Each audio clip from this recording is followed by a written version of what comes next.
ఒకసారి ఒక దంపతులు సంతానం కోసం మొదటిసారి దుబాక స్వామివారి దర్శనానికి వచ్చారు. దర్శనం సమయంలో స్వామివారు వారిని ఏమి కావాలి అని అడిగారు.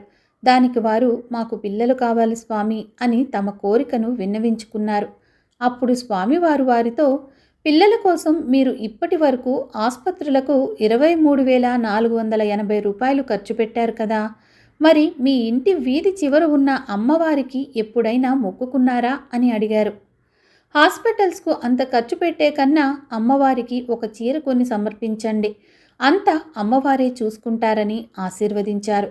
స్వామివారిని దర్శించుకోవటం అదే మొదటిసారి అయినప్పటికీ తాము ఆసుపత్రుల కోసం ఖర్చు చేసిన మొత్తాన్ని పైసలతో సహా అంత ఖచ్చితంగా ఎలా చెప్పగలిగారు అని దంపతులు ఒక్కసారిగా దిగ్భ్రాంతికి గురయ్యారు. మనం ఎవరికి చెప్పని మన రహస్యాలు, లెక్కలు కూడా స్వామివారికి తెలుసు అని చెప్పడానికి ఇదొక నిదర్శనం. భక్తుల కష్టాలను, వారి పరిస్థితులను కన్న తల్లిలా గమనిస్తూ సరైన మార్గాన్ని చూపే దైవం మన దుబాక స్వామి.